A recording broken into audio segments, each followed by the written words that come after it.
6 अक्टूबर को भारत मुक्ति मोर्चा और बहुजन क्रांति मोर्चा के द्वारा नागपुर में आरएसएस के हेडक्वार्टर पर 1 लाख लोगों का मोर्चा लेकर जाने का ऐलान हमने पहले ही किया था और इसकी जानकारी अब लगभग सारे देश भर के लोगों को हो चुकी है। इसमें किसी प्रकार का अब डाउट नहीं रहना चाहिए कि ये मोर्चा हम लोगों ने निश्चित किया और हर हालत में होगा, हर परिस्थिति में होगा। पुलिस इसकी परमिशन देते हैं तो होगा, नहीं देते हैं तो होगा, क्योंकि पुलिस परमिशन यदि इनकार करते हैं तो वो हमारे मौलिक अधिकार का उल्लंघन करते हैं, संविधान का उल्लंघन करते हैं। अगर पुलिस वाले संविधान का उल्लंघन करते हैं तो उनकी बात हम क्यों माने? हम तो संविधान के दायरे में रहकर काम करने वाले लोग हैं। इसलिए जो संविधान का उल्लंघन करने वाले पुलिस फोर्स के लोग हैं उनकी बात हम मानने वाले नहीं है। इसलिए कह रहा हूँ, हर हालत में, हर स्थिति में कम से कम 1 लाख लोगों का मोर्चा होगा ही होगा। वैसे सारे देश भर की जो जानकारी मेरे पास अभी तक आई है उसके अनुसार 1.5 लाख लोग आने की तैयारी में है और इसकी तैयारी 31 राज्यों में, 567 जिलों में, 4000 से ज़्यादा तहसीलों में, 22,000 से ज़्यादा ब्लॉक में और 1.5 लाख से ज़्यादा गांवों में हो रही है।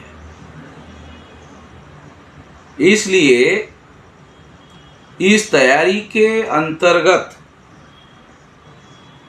हमारे लोग सारे देश भर में इसकी तैयारी में जो मीटिंगें कर रहे हैं, मैं उनको इस बात की अपील भी करता हूं कि जहां जहां भी वो आप तैयारी के लिए मीटिंगें कर रहे हो, उन मीटिंगों के वीडियो बनाकर भी सोशल मीडिया में वायरल किया जाए ताकि देश भर में तैयारी चल रही है उसकी जानकारी तमाम देशवासियों को हो सके।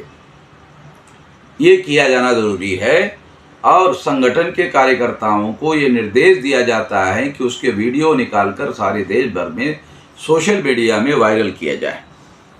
दूसरी बात मैं ये कहना चाहता हूँ कि ये जिन मुद्दों के लिए ये महामोर्चा आरएसएस के हेडक्वार्टर पर लेकर जा रहे हैं उसका पर्चा प्रिंट करके हम लोग घोषित कर चुके हैं। सारे देश के लोगों को ये पर्चा पहुंचाया गया है और सोशल मीडिया में इस पर्चे को आउट किया गया है, प्रिंट करके छाप दिया गया है। जिनको नहीं मिला वो सोशल मीडिया से डाउनलोड कर सकते हैं और वहां से लेकर उसका प्रचार प्रसार करने के लिए उपयोग कर सकते हैं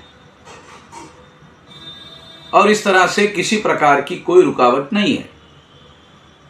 उसमें लगभग 12 मुद्दे हैं। 13वां मुद्दा ये है कि वामन मेश्राम और डॉक्टर विलास खरात का फोन टेपिंग केंद्र सरकार के द्वारा किया गया जो गैर संवैधानिक है, असंवैधानिक काम किया है आरएसएस बीजेपी की डबल इंजन की सरकार ने।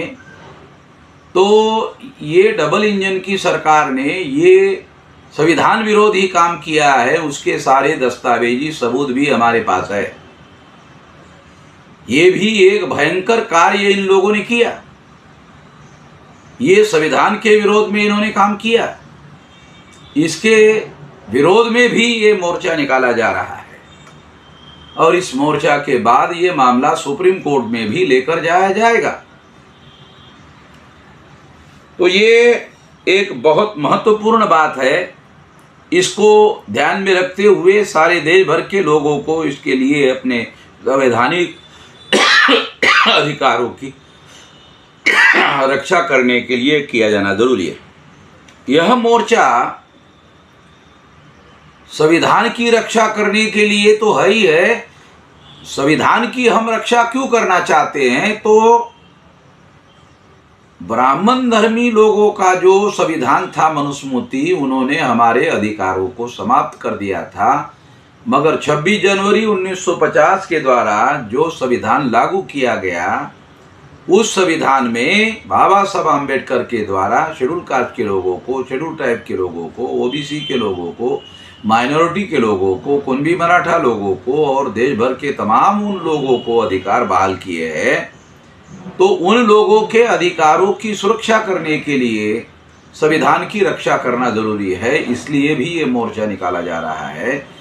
तमाम देश भर के SC, ST, OBC, माइनॉरिटी और कुणबी मराठा लोगों को अपील किया जाता है कि ये इस मोर्चा में पूरी ताकत के साथ सहयोग करे। वैसे जो नॉन बीजेपी पार्टियां हैं, उनको जो सोशल मीडिया में हमने ट्रेंड चलाया उसके अनुसार 88% नॉन बीजेपी पार्टियां हमारे इस मोर्चा का समर्थन कर रहे हैं। मैं उनके लिए धन्यवाद भी देता हूं।